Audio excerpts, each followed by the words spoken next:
Barca fans इंतजार की घड़ियां खत्म हुई और बारसा ने इस समर विंडो की अपनी पहली साइनिंग कंप्लीट कर ली है। बारसा ने जॉन गार्सिया को स्पेनियोल से साइन कर लिया है और उसके साथ साथ हियर वी गो हमें फैब्रिजियो रोमानो की तरफ से सुनने को मिल चुका है। बारसा और जॉन गार्सिया के दरमियान एग्रीमेंट जो है वो एग्री हो चुका है। सारे टर्म्स एंड कंडीशंस जो है वो फाइनलाइज हो चुके हैं। दोनों पार्टीज म्यूचुअली एग्री कर चुकी हैं हर चीज के लिए। बार्सिलोना ने 5 साल के लिए जॉन गार्सिया को साइन किया है और बार्सिलोना आने वाले दिनों में 25 मिलियन यूरोस का जो रिलीज क्लॉज है वो ट्रिगर करेगा और मोस्ट प्रोबेबली आज वेडनेसडे को भी ये रिलीज क्लॉज ट्रिगर किया जा सकता है और उसके बाद से ऑफिशियली जो ये साइनिंग है वो कंप्लीट हो जाएगी। लेकिन according to the reports, according to Fabrizio Romano, सारी की सारी चीजें कंप्लीट हो चुकी हैं। दोनों पार्टीज के दरमियान एग्रीमेंट हो चुका है और अब ये इमिनेंट है कि जॉन गार्सिया जो है वो बार्सिलोना के प्लेयर हो जाएंगे,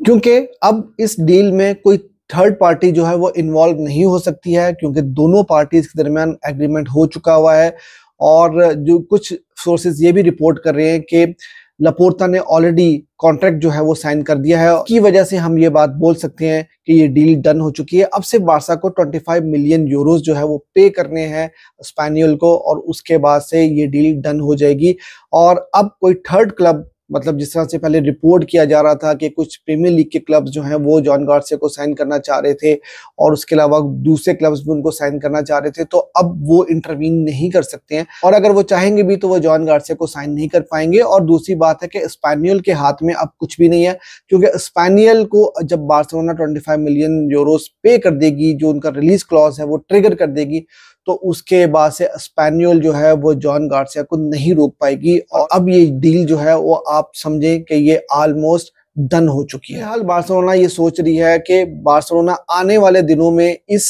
साइनिंग को जो है वो अनाउंस नहीं करेगी और बार्सिलोना अपना टाइम लेगी और ये भी कहा जा रहा है कि नेक्स्ट वेडनेसडे को जो है वो प्रॉब्ली अनाउंस किया जा सकता है कि जॉन गार्सिया जो है वो बार्सिलोना के प्लेयर हो चुके हैं। तो अब सिर्फ छोटी छोटी सी डिटेल्स बाकी बची हैं, सब चीजें हो चुकी हैं। सिर्फ बारसा को 25 मिलियन का जो उनका रिलीज क्लॉज है वो ट्रिगर करना है और उसके बाद से बारसा जब चाहेगी इस डील को अनाउंस कर देगी। जिस तरह से मैं आपको पिछले कई दिनों से बता रहा था कि बार्सिलोना एक गोलकीपर को साइन करेगी, एक लेफ्ट विंगर को साइन करेगी, ये बारसा की मेन प्रायोरिटीज होंगी, तो एक पोजीशन जो है वो बार्सिलोना ने सिक्योर कर ली है और जॉन गार्सिया जो है वो बार्सिलोना के प्लेयर बन चुके हैं। अब साथ ही साथ टर स्टेगन का जो केस है वहां पर हमें देखना होगा कि वहां पर क्या होता है, क्योंकि अभी फिलहाल टर स्टेगन के बारे में जो न्यूज आ रही है वो ये आ रही है कि भाई वो वेकेशन पे जा चुके हैं और बारसा ने कोई उनके साथ जो है ज्यादा कम्युनिकेट नहीं किया। और साथ ही साथ जो अच्छी न्यूज आ रही है वो ये आ रही है अकॉर्डिंग टू फैब्रिजियो रोमानो कि टर स्टेगन को भी जो है वो काफी सारे क्लब्स जो हैं वो अप्रोच करना चाहते हैं, उनको साइन करना चाहते हैं। मैंने आपको ऑलरेडी कल भी रिपोर्ट किया था कि गैलातासराय, एसी मिलान, ये 2 क्लब तो ऐसे हैं जो कि वो उनको साइन करना चाहते हैं। लेकिन अब देखना ही होगा कि टर स्टेगन क्या अपने स्पॉट के लिए फाइट करेंगे। क्या वो जो कल न्यूज आई थी कि वो कह रहे थे कि जी टर्मिनेशन ऑफ कॉन्ट्रैक्ट अगर आप करोगे भी तो मुझे 3 साल की सैलरी चाहिए होगी, तो क्या वो उस ऑप्शन के लिए जाएंगे या वो अगले सीजन में जो वर्ल्ड कप आने वाला है जर्मनी के लिए, जो उनका मेन गोलकीपिंग स्पॉट है उसको सिक्योर करने के लिए मूव कर जाएंगे। तो लेट्स सी कि आने वाले दिनों में अब टर स्टेगन जो है वो क्या डिसीजन लेते हैं। आई होप कि ये चीजें भी जो है जल्दी आसानी के साथ सॉर्ट आउट हो जाएं, क्योंकि बार्सिलोना के लिए ये बहुत ही अच्छा होगा कि बारसा को टर्मिनेशन ऑफ कॉन्ट्रैक्ट भी ना करना पड़े और बारसा को एक्स्ट्रा सैलरी भी उनको पे ना करनी पड़े। तो गोलकीपर का जो एक प्रॉब्लम था वो तो बार्सिलोना ने सॉर्ट आउट कर लिया। और इसके साथ साथ मैं आपको शेजनी के बारे में भी बताता चलूं कि शेजनी भी जो है वो बार्सिलोना उनके साथ निगोशिएट कर रहा है और उनको नया कॉन्ट्रैक्ट जो है वो देने की बातें हो रही हैं। तो अगले सीजन में आपको जॉन गार्सिया और शेजनी ये बार्सिलोना के लिए खेलते हुए नजर आएंगे। जॉन गार्सिया आपके मेन गोलकीपर होंगे और शेजनी होंगे आपके बैकअप गोलकीपर बेंच के ऊपर। इसके साथ साथ यार मैंने जैसे आपको बताया कि लेफ्ट विंग की पोजीशन अब बार्सिलोना कोशिश करेगी कि उस पोजीशन को जो है वो बेहतर कर सके, वहां पर बार्सिलोना कोई साइनिंग कर सके। तो यार देखो, आज भी बहुत सारी खबरें जो है वो निकल के सामने आई हैं और लुइस डियाज का नाम फिर से लिया जा रहा है कि बार्सिलोना की पूरी कोशिश होगी कि लुइस डियाज को साइन कर ले। लेकिन फैब्रिजियो रोमानो ने उसके बारे में भी काफी डिटेल में आज डिस्कशन किया और उन्होंने ये बात बोली है कि देखो अगले सीजन के लिए बार्सिलोना के पास जो इस वक्त बेस्ट पॉसिबल ऑप्शन है वो है राशफोर्ड। ठीक है, निको विलियम्स का नाम जो है वो फिर से क्रॉस की लिस्ट में आ चुका है कि बार्सिलोना उनको साइन करने के लिए नहीं जाएगी और बार्सिलोना के पास इस वक्त जो ऑप्शंस हैं उसके अंदर लुइस डियाज और Rashford. According to Fabrizio Romano 40% chances हैं कि बार्सिलोना रैशफोर्ड को साइन कर सकती है, लोन डील ये हो सकती है और रैशफोर्ड जो है वो पूरी कोशिश कर रहे हैं कि वो किसी भी तरह से बार्सिलोना के लिए साइन कर लें। रैशफोर्ड के पास भी कुछ ऑप्शंस अवेलेबल हैं इस वक्त, लेकिन रैशफोर्ड की पूरी कोशिश रहेगी कि वो बार्सिलोना के लिए खेलें। उनके एजेंट जो कि उनके भाई भी हैं, जनवरी में भी उन्होंने कोशिश की थी कि वो किसी तरह से बार्सिलोना को ज्वाइन कर लें, लेकिन क्योंकि आंसू फती नहीं जाना चाह रहे थे और आंसू फती के ना जाने की वजह से ये डील नहीं हो पाई। लेकिन अकॉर्डिंग टू फैब्रिजियो रोमानो इस समर विंडो के अंदर आंसू फती का जो मोनाको वाला केस चल रहा है, क्योंकि काफी दफा उनकी न्यूज आती है और फिर एकदम से जो है वो बात बिल्कुल खत्म हो जाती है, लेकिन अकॉर्डिंग टू फैब्रिजियो रोमानो के इस समर विंडो के अंदर आंसू फती जो है वो मोनाको को ज्वाइन कर लेंगे। मोस्ट प्रोबेबली ये लोन डील ही होगी, जिस तरह से मैं कई बार आपको रिपोर्ट कर चुका हूं। तो इसका मतलब ये कि हमारी लेफ्ट विंग की जो पोजीशन है वो खाली रहेगी और डेको की जो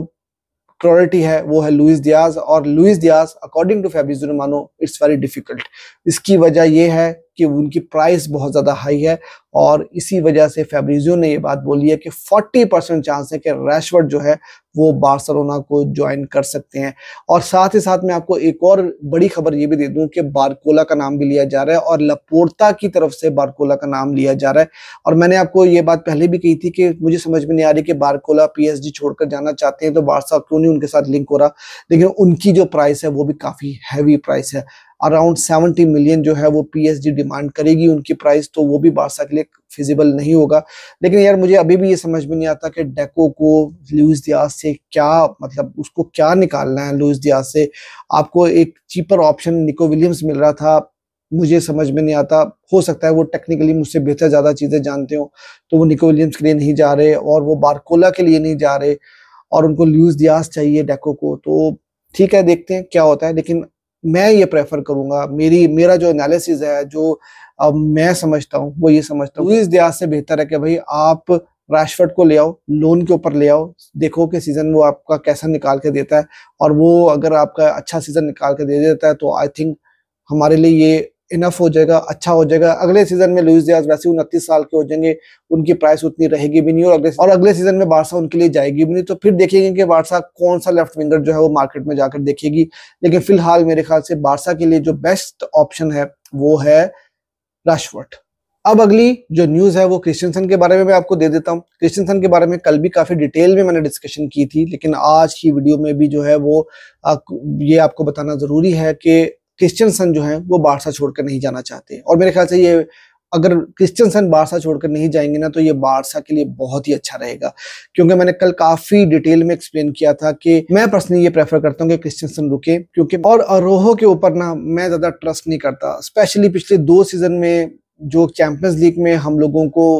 हार देखने को मिली थी अगेंस्ट पीएसजी वाला गेम और फिर इस सीजन में इंटर वाला गेम, उसके बाद से मैं अरोहो को ट्रस्ट ज्यादा नहीं करता। तो मेरे ख्याल में तो ये है कि अगर अरोहो से आप पैसे बना सकते हो तो उसको भेज दो, क्रिस्टियनसन को आप रख लो और कोई आप बैकअप जो है उसके अलावा साइन कर सकते हो तो आप साइन कर लो। तो मेरा ये ओपिनियन रहेगा क्रिस्टियनसन और अरोहो को लेकर। तो भाई लोगों, ये थी आज की वीडियो। आज की जितनी भी बड़ी अपडेट्स थी वो मैंने आपके साथ शेयर कर दी। सबसे बड़ी अपडेट तो जॉन गार्सिया के बारे में थी। देखो, अभी भी ऑफिशियली जो है वो जॉन गार्सिया बार्सिलोना के प्लेयर हुए नहीं हैं, लेकिन जितने भी सोर्सेज रिपोर्ट कर रहे हैं वो ये रिपोर्ट कर रहे हैं कि ये डील जो है वो अब हो ही जाएगी। तो कंग्रेचुलेशन टू बार्सिलोना फैंस, क्योंकि हम लोगों ने टर स्टेगन की भी जो है वो बड़ी टेरिबल किस्म की परफॉर्मेंसेस देखी हैं। तो अब होपफुली जॉन गार्सिया बार्सा को ज्वाइन करेंगे और हमारी दुआ यही रहेगी कि जॉन गार्सिया जो है वो बार्सिलोना के लिए अच्छा परफॉर्म करें और बार्सिलोना के लिए वो बड़ी बड़ी ट्रॉफीज जीते और यूसीएल जीतने में भी बार्सा को हेल्प आउट करें, क्योंकि यूसीएल जैसी जो बड़ी ट्रॉफीज होती हैं वहां पर गलती की कोई गुंजाइश नहीं होती। आपको जैसे मैंने अभी अरोहो का केस बताया, 2 मैचेस में उन्होंने 2 दफा गलतियां की, पीएसजी वाला गेम और उसके साथ साथ अभी रिसेंटली इंटर वाला गेम। तो ऐसी गलतियां आपको नहीं करनी और आपका गोल कीपर सॉलिड होना बहुत ही ज्यादा जरूरी होता है, जो कि टर स्टेगन के केस में हमें नजर आया कि उन्होंने भी बहुत सारी गलतियां जो है रिसेंट पास्ट के अंदर यूसीएल में की थी, जिसकी वजह से स्पेशली मेसी के टाइम के ऊपर हम लोगों ने जो है वो बहुत सारी अपॉर्चुनिटीज जो हैं वो यूसीएल जीतने की गवा दी थी। तो होपफुली जॉन गार्सिया बार्सिलोना आकर वंडर्स करेंगे और बार्सिलोना के लिए अच्छी अच्छी परफॉर्मेंसेस देंगे। Congratulation to Barca fans. Video आपको अच्छी लगी तो यह वीडियो को लाइक कर देना। चैनल अगर अभी तक आपने सब्सक्राइब नहीं किया तो भाई चैनल को जरूर सब्सक्राइब कर दो, क्योंकि बार्सा की अपडेट्स आपको मेरे चैनल के ऊपर रेगुलरली मिलती रहेंगी।